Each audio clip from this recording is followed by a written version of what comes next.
Здравствуйте, уважаемые участники брифинга и соотечественники.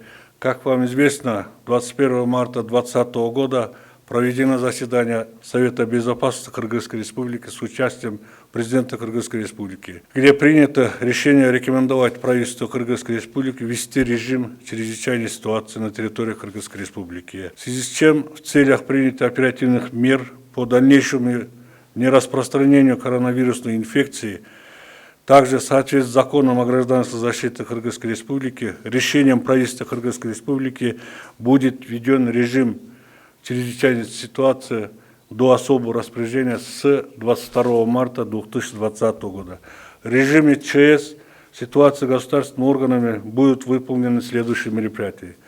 Каждый орган имеет свой план. В соответствии с планом, например, Министерство здравоохранения Кыргызской Республики будет провести работу по прогнозированию обстановки в результате выявления зараженных коронавирусной инфекцией, выявления зараженных лиц, в том числе их контакты и их изоляция, введение карантина в неблагополучных населенных пунктах, организация обсерваций, госпитализации и лечения заболевших.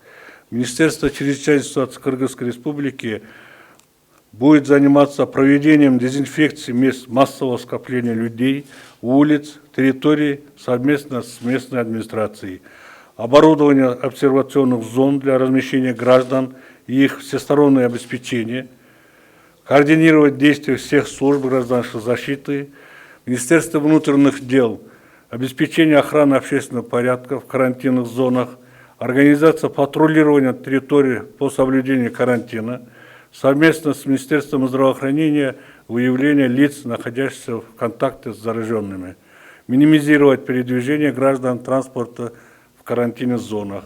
И также полномочные представители правительства Кыргызской Республики в областях, мере городов Бишкек, Ош и районной администрации и местной администрации будет заниматься организацией работы штаба областной, городской, районной по ликвидации эпидемии, организация выявления зараженных лиц, в том числе их контакты и их изоляция, организация проведения комплекса специальных противоэпидемиологических мероприятий, это карантин, санитарная обработка, обсервация, организация всестороннего обеспечения граждан, находящихся в обсервационных и карантинных зонах, введение карантина и организация патрулирования карантинных зон, организация оповещений и ежедневное информирование населения о выполняемых мероприятиях.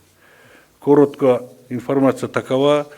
Очень много вопросов возникает у населения о том, что как будет передвигаться по городу, в пределах города или населенных пунктах, и также между, скажем, регионами.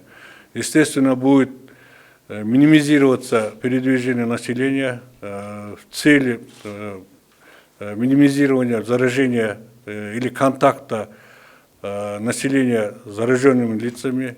И поэтому мы еще раз хотели попросить всех о том, что без надобности не выезжать куда-нибудь, скажем, райцентры, город или другие населенные пункты. Больше находиться дома и соблюдать все, скажем, рекомендации Министерства здравоохранения Кыргызской Республики.